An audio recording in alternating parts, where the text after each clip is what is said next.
नमस्कार दोस्तों, स्वागत है आपका साइंस जर्नी में। मोहम्मदवाद सीरीज का यह सेकेंड पार्ट है। फर्स्ट पार्ट वीडियो 95 है, जिसका लिंक मैंने डिस्क्रिप्शन में भी दे दिया है, वहां से आप इसको देख सकते हैं। इस वीडियो को आप अंतिम तक देखिएगा। वीडियो के अंत में मैं कुछ एक्स मुस्लिम के नाम भी बताऊंगा जिनसे सभी लोगों को जुड़ना चाहिए, स्पेशली मुस्लिम लोगों को।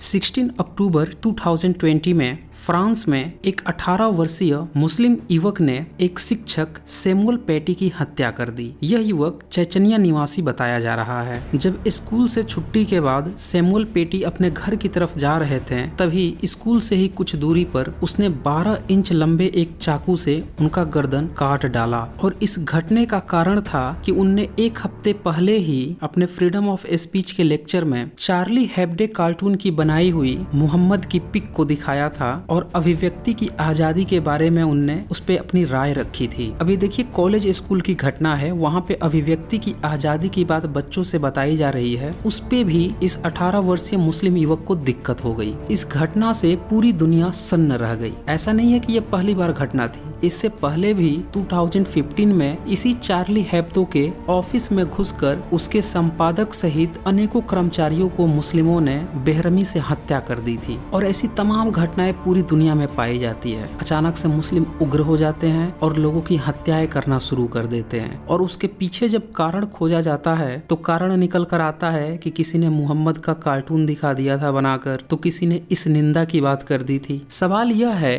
कि मोहम्मद खुद यह बताते थे कि मूर्तियों में, चित्रों में देवी देवता नहीं है, कोई ईश्वर नहीं है। और आज के जो मुस्लिम है, इन्हीं कार्टून्स में मोहम्मद को खोज निकालते हैं। आखिर इस तरह का दोहरा व्यवहार वो क्यों करते हैं? इसको अच्छे से जानने के लिए आपको इस्लाम के जो फाउंडर हैं मोहम्मद, उसे अच्छी तरह से समझना होगा, क्योंकि पूरी जनता मोहम्मद के जो विचार थे 6ठी सदी में, उसी को ही फॉलो करती है, उसी को ही कुरान का रूप दिया गया है और उसी को इस्लाम कहा गया है। चाहे जितने भी मुस्लिम के आकाए हैं, ठेकेदार हैं, उसकी कितनी भी व्याख्या कर ले, पर सच्चाई यही है कि मोहम्मद की विचारधारा को ही इस्लाम कहा गया है। फ्रांस में मुस्लिम की आबादी लगभग 12% है। कभी फ्रांस भी ईसाइयत को लेकर काफी कट्टर देश था, लेकिन साइंटिफिक टेम्परामेंट आने के बाद, ह्यूमैनिटी, इंसानियत की बात करने के साथ उसने सभी धर्म मजहबों को बराबरी का हक दिया, जिस कारण मुस्लिम भी वहाँ तेजी से बसने लगे और उन्हें वहाँ का सेक्युलरिज्म पसंद आने लगा। और जैसे ही उनकी संख्या 12 से 13% हुई, वो अपने रंग में आना शुरू हो गए, जो कि आजकल दिख ही रहा है। फ्रांस का पेरिस शहर फैशन के लिए और चित्रकारी के लिए पूरी दुनिया में कई सौ सालों से प्रसिद्ध है। अगर आप फ्रांस के कल्चर को देखें तो वहाँ के लोग आजाद ख्यालों के हैं। लड़कियां भी खुले विचारों से मर्दों की बराबरी पर रहती हैं। वहीं इस्लामिक लड़कियां बुर्के में निकलती है। तो जब हम एक ही स्टेट में देखते हैं कि बहुसंख्यक समुदाय 21वीं सदी में जी रहा है और वहीं पे मुस्लिम विचारधारा के लोग 6ठी सदी के अरबी कबीले की तरह अभी भी जीवन यापन कर रहे हैं बुर्के में, तो यह कल्चरल डिफरेंस लोगों के बीच में संशय पैदा करता है। इसी संशय को हटाने के लिए वहाँ की सरकार ने स्कूलों में बुर्का पहनकर आने पर प्रतिबंध भी लगा दिया था, जिसका विरोध भयंकर रूप से मुस्लिमों ने किया था। दरअसल इस्लाम में एक चीज और देखी गई है कि वो बिल्कुल भी सहिष्णु नहीं होते हैं। उन्हें हर चीज अपने इस्लाम के अनुसार चाहिए, चाहे वो अल्पसंख्यक हो, चाहे वो बहुसंख्यक में हो। आप पूरी दुनिया का भ्रमण कर कर आइए, जहाँ भी आपको मुस्लिम दिखेंगे, सभी उस देश के अनुसार न चलकर उस देश को भी 6ठी सदी के अरब का कबीला बनाने का प्रयास कर रहे होंगे। इससे कल्चरल डिफरेंस पैदा होता है, और कल्चरल डिफरेंस ऐसा होता है कि जब यह ज्यादा मात्रा में दिखने लगता है तो इससे वहाँ के नागरिकों में हेट बढ़ती है। जैसे आज की डेट में कोई भी व्यक्ति अगर दाढ़ी और टोपी लगाकर जाता है तो उसको देखकर लोगों में एक संशय बैठ जाता है कि हो सकता है कि ये कहाँ पे बम फोड़ देगा, हो सकता है कि यहीं पे कुछ अरबी शब्द बड़बड़ाने लगेगा, हो सकता है यहीं पे चादर बिछा के उठक बैठक करने लगेगा और अरबी शब्द बड़बड़ाने लगेगा। तो ये जो माहौल क्रिएट किया गया है, ये दूसरे धर्मों के द्वारा उसके प्रति क्रिएट किया गया है। लेकिन क्या सही में मुस्लिम ऐसा नहीं करते हैं? ताली कभी भी एक हाथ से नहीं बजती है। मुस्लिमों ने इस तरह के कार्य किए ये हैं और इसी कारण से उनकी इस तरह की छवि बन गई है। मैं ये नहीं कह रहा हूँ कि सिर्फ इस्लाम में ही धार्मिक कट्टरता है, सभी धर्म मजहबों में है। जिस देश का बहुसंख्यक जिस भी मजहब को धर्म को पालन करता है वह हमेशा ही अल्पसंख्यक पर अपनी बातों को अपने धर्म मजहब को थोपता है, लेकिन इस्लाम अल्पसंख्यक होने के बाद भी अपनी चीजों को दूसरों पर थोपता है। इसको एक उदाहरण से समझिए। अगर आप मुस्लिम हैं और दिन में 5 बार कुछ अरबी शब्द जो भोंपू से बजते रहते हैं जिसको कि अजान कहा जाता है, वो आपके लिए आपका कल्चरल हिस्सा हो सकता है, क्योंकि आप किसी भी देश में रहें सुनना आपको अरबी है और पालन भी वही आपको अरबी कल्चर है। लेकिन कभी क्या आप लोगों ने ये सोचा कि आप जिस देश में रह रहे हो उसका कल्चर वहाँ के लोग फॉलो करते हैं, उनके लिए ये अरबी शब्द इनटॉलरेंस का काम कर सकते हैं। वो लोग भी चाकू तलवार भाला बंदूक लेकर आ सकते हैं कि ये हमारे धर्म मजहब में नहीं है, तुमने कैसे यहाँ पे भोंपू बजा दिया, कैसे अरबी शब्दों का उच्चारण करवा दिया, कैसे तुमने अजान करवा दिया। और जो घटना फ्रांस में हुई है इसी तरह की घटना दिन में 5 बार भोंपू बजाने वाले पर कर दें तो क्या होगा? लेकिन नहीं, क्योंकि पूरी दुनिया में जितने भी धर्म मजहब रेशनल्स लोग हैं, फ्री थिंकर्स लोग हैं, वो सभी सहिष्णु हैं, वो कभी इस तरह की वारदात नहीं करते। लेकिन मुस्लिम संप्रदाय हमेशा ही अपनी बातों को लेकर दूसरों पर थोपने का प्रयास करता है कि हमारे इस्लाम में ऐसा नहीं लिखा है, तुमने ऐसे कैसे कर दिया। यानी कि वो खुद तो डायरेक्टली इस्लाम को फॉलो करता ही करता है और इनडायरेक्टली रूप से दूसरों को भी थोपता है कि तुम्हें भी इस्लाम को फॉलो करना ही होगा। यानी कि इस्लाम की पूरी विचारधारा ही इनटॉलरेंस पर बनी है। अगर मोहम्मद का ही आप जीवन देखें तो जब तक उन्हें सत्ता नहीं मिली थी, जब तक वो पावर में नहीं थे, तब तक वो काफी टॉलरेंस थे क्योंकि उनके पास कोई ऑप्शन नहीं था। लेकिन जैसे ही सत्ता हाथ लगी उनने तमाम लड़ाइयाँ लड़ी। और बाकी कई सारे एक्स मुस्लिम्स हैं, उनके यूट्यूब चैनल पर आप जाकर देख सकते हो कि मुहम्मद ने इतनी बेरहमी से लोगों के कत्ल किए, उनके राज्यों को छीना, वहां से उनकी बीवियों को, वहां की दासियों को उठवा कर लाए। उसकी मैं चर्चा इसलिए नहीं करना चाहता क्योंकि मेरा टॉपिक यहाँ पे मुहम्मद के पर्सनल जीवन को घेरना नहीं है, बल्कि जो सामाजिक प्रॉब्लम इसके कारण खड़ी हो रही है उसको दिखाना है। सवाल यह भी बनता है कि इस्लाम को फॉलो करने वाले लोगों में इस तरह के लोग क्यों पैदा हो जाते हैं। बहुत सारे इस्लामिक लोगों का कहना है कि नहीं, ये तो काफी शांति प्रिय मजहब है। फिर भी जितने आतंकवाद की घटनाएं सुनने में आती है, बम फोड़ने की, आत्मघाती हमले की खबरें आती हैं, इसमें सबसे ज्यादा प्रोबेबिलिटी होती है इस घटना को अंजाम देने वाले का नाम कोई मुस्लिम ही हो। और यह बात मुस्लिम हमेशा ही सच करते आए हैं। इसीलिए इस्लाम के इतिहास को समझना जरूरी है कि ये कैसे दूसरे देशों में गए, क्योंकि 6ठी शताब्दी में मुहम्मद ही वो पहले इंसान थे जो पहले मुस्लिम कहलाए हैं। उसके बाद से उनको फॉलो करने वाले और मुस्लिम बनते गए। इसको आप 3 चरण में समझ सकते हैं। पहला चरण है कि एशिया में इस्लाम कैसे फैला, दूसरा यूरोप में इस्लाम कैसे फैला, तीसरा 20वीं सदी में पूरी दुनिया में इस्लाम कैसे पहुंचा। अगर पहले चरण की बात करें तो एशिया में आज जितने भी मुस्लिम देश हैं, आज से 1000 वर्ष पूर्व, 1200 वर्ष पूर्व कभी ये बुद्ध मार्ग को फॉलो किया करते थे, क्योंकि आज भी Afghanistan, Malaysia, Uzbekistan, Mongolia, Vietnam, चीन, Japan, Korea, Indonesia, Myanmar, Sri Lanka, Pakistan, Bangladesh, Bharat सहित जितने भी एशियाई देश हैं, इनकी जब खुदाई होती है तो जमीन के नीचे से बुद्ध की ही प्रतिमाएं निकलती हैं, उन्हीं की सिविलाइजेशन निकलती है और उन्हीं का कल्चरल पुरातात्विक प्रमाण मिलता है। कई इतिहासकारों का मानना है कि बीच में कई सारे बब्बर आक्रमणकारी आए जिसके कारण से बुद्ध सिविलाइजेशन कमजोर होने लगा और जिन देशों के शासक कमजोर थे वो बुरी तरह से कमजोर हो गए। और फिर जैसे ही इस्लाम का प्रादुर्भाव हुआ, आसानी से इस्लाम वहाँ पे फैल गया, क्योंकि उन्हें वहाँ के कमजोर शासकों को मारना होता था, उनकी रानियों को अपनी बीवी बनाना होता था, वहाँ की दासियों को हरम में रखना होता था, फिर बच्चे पैदा करके सारे देश को ही इस्लाम में कन्वर्ट कर देना होता था। इसके लिए एक और तरीका ये अपनाते थे जिसको जजिया कर कहा जाता है। मुस्लिमों के लिए ये काफी कम कर लेते थे और जो नन मुस्लिम लोग होते थे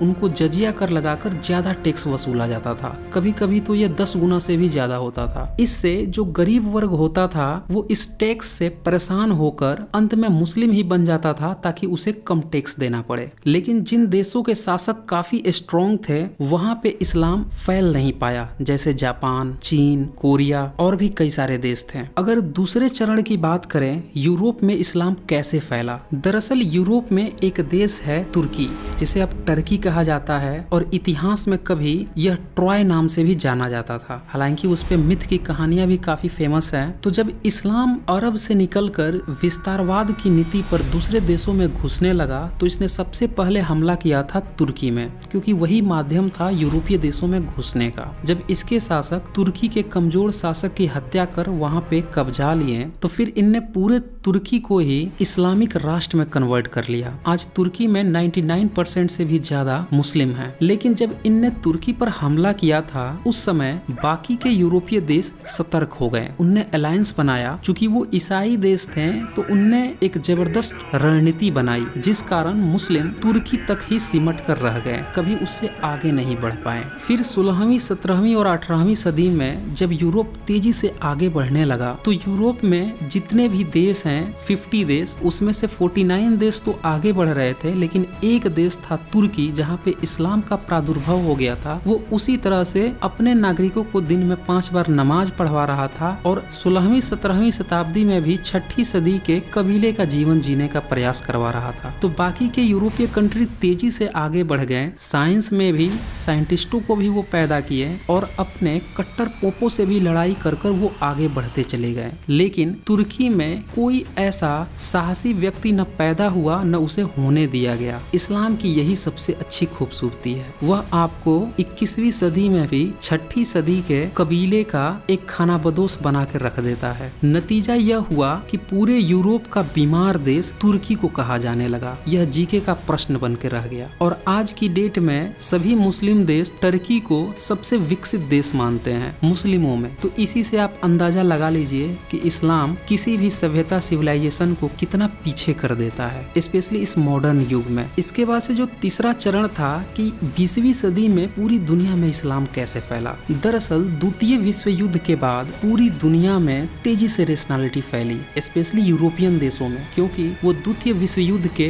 भयंकर त्रासदी को झेल कर आए थे। उधर रूस में कम्युनिज्म भी तेजी से उभरा। अच्छे अच्छे विचारकों ने रेशनलिज्म पे काफी तेजी से काम भी किया। इस कारण से बहुत सारे ईसाई देश तेजी से रेशनैलिटी की तरफ आगे बढ़े और फिर वो ह्यूमैनिटी, उदारता की बात करने लगे। जब साइंस तेजी से बढ़ा तो वहाँ का जन्म दर और मृत्यु दर दोनों पे कंट्रोल्ड हो गया, तो संख्या वहाँ की स्थिर हो गई। कुछ देशों में जनसंख्या निगेटिव भी जाने लगी, जैसे कि कनाडा में और यूरोप के भी कई देशों में। तो इन लोगों ने, जो एशियन लोग थे, इनको खुली छूट दे दी कि आओ हमारे देश में रहो, बसो, क्योंकि ये लोग उनके लिए मैन पावर की तरह थे। और नतीजा यह हुआ कि ज्यादा से ज्यादा मुस्लिम तेजी से यूरोपीय देशों में शिफ्ट होने लगे। कनाडा में भी तेजी से शिफ्ट हुए और कनाडा में तो आज मुस्लिम की संख्या बहुत तेजी से आगे बढ़ गई है। और जैसा कि आप जानते हैं कि मुस्लिम संप्रदाय जब भी अल्पसंख्यक होता है तो वह टॉलरेंस होने का व्यवहार दिखाता है, लेकिन जैसे ही थोड़ा सा उसका प्रतिशत बढ़ता है वह अपने इस्लामिक कट्टरवाद को हावी करने लगता है और पूरे देश पे थोपने लगता है। कनाडा में भी कुछ ऐसी ही स्थिति बन रही है और फ्रांस में होने वाली घटनाएं भी यह दिखा रही हैं कि इस्लाम वहां पे भी अपना कारनामा शुरू कर चुका है। इसी तरह से दुनिया के विभिन्न देशों में जहां जहां मुस्लिमों को 2 जून की रोटी खाने को मिली वहीं पे जाकर बसने लगे। पूरी दुनिया के लोग टॉलरेंट होते हैं, वो कभी भी किसी दूसरे धर्म को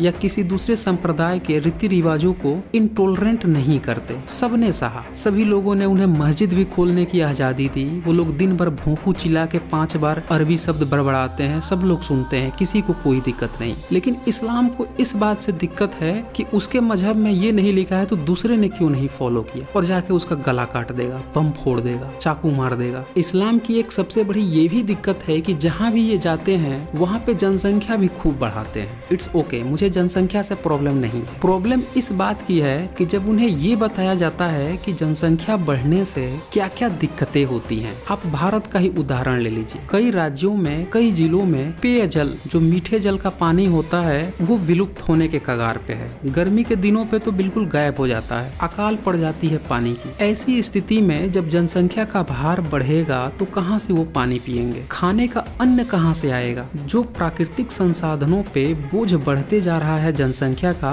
वो कवर कैसे होगा। तो यहाँ पे ये बिल्कुल नालायक और मूर्खों जैसी बात करेंगे कि ये तो अल्लाह की देन है, धरती खत्म हो या ये नहीं हो, ये सब अल्लाह की देन है। तो इतनी मूर्खता भरी बातें इनके जो ठेकेदार हैं वो भी बड़बड़ाते हैं। तो यहाँ से ये पता चलता है कि ये न तो कभी इंसानियत के पक्ष में है, न मानवता के पक्ष में है, और न ही ये कोई भविष्य चाहते हैं। इनके ठेकेदार हमेशा ही यह चाहते हैं कि पूरी दुनिया को ये 6ठी सदी के जो कबीले का जीवन था मोहम्मद का, उसी के अनुसार चलाकर सबको मोहम्मदवाद के जाल में फंसा दे। इस्लाम को पालन करने वाले बहुत से ऐसे अच्छे लोग भी हैं, क्योंकि ये इंसानी फितरत है कि आप किसी भी मजहब के हों, अगर आपके माता पिता अच्छे इंसान रहे हैं तो आपको अच्छी परवरिश मिली है, तो हो सकता है कि आप भी अच्छे निकल ही आए। तो इसी तरह से इस्लाम में भी काफी अच्छे लोग हैं और वो लोग तेजी से रेशनल हो रहे हैं। इनमें से कुछ लोग खुद को एक्स मुस्लिम भी लिखते हैं और वो यूट्यूब पर सोशल मीडिया में मुस्लिम युवाओं को जागरूक कर रहे हैं। इनमें से एक नाम है तर्कशील भारत, जिसको लगभग सभी लोग जानते ही हैं। इनके लगभग 3 लाख सब्सक्राइबर्स हैं और हजारों और लाखों मुस्लिम इनके विभिन्न रेशनल विचारों को देखकर तेजी से रेशनल बने हैं।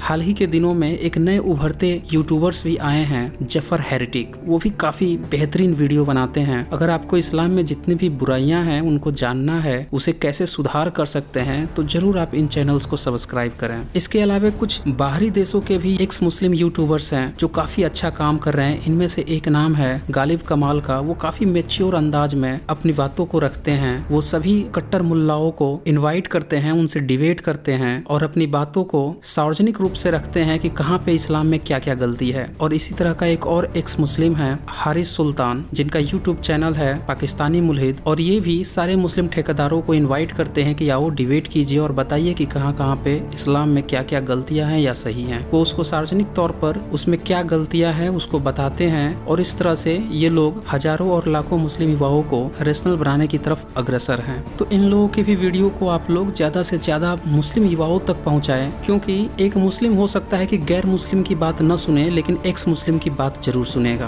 और अल्टीमेटली हमारा उद्देश्य तो यही है कि सुधार हो। जो भी गंदगी है किसी भी धर्म मजहब में, उन सब में सुधार होना ही चाहिए। अगर इस वीडियो का हम निष्कर्ष देखें तो हम यही पाते हैं कि जो मुस्लिम हत्याएं करते हैं और उसका नाम देते हैं कि उनकी भावना आहत हुई, उसका पूरा बैकग्राउंड ही इस्लाम की जड़ से आता है। क्योंकि जितने भी धर्म मजहब रहे हैं उसमें के किसी भी फाउंडर ने इतने कत्लेआम नहीं किए जितने की आरोप मोहम्मद पे लगे हैं। और इसीलिए मुस्लिम का एक धड़ा भले ही शांति की बात करता हो, लेकिन एक दूसरा धड़ा मोहम्मद के हिंसक पथ को लेकर आगे बढ़ता है और इसीलिए पूरे विश्व में कहीं न कहीं हिंसा की खबर जरूर आती है और उसके पीछे मुस्लिम ही हो, इसके भी चांसेस सबसे ज्यादा होते हैं। तो दोस्तों, इस वीडियो को ज्यादा से ज्यादा लोगों तक शेयर कीजिए ताकि इस सच्चाई का पता सभी को चल सके। तो आज बस इतना ही, धन्यवाद।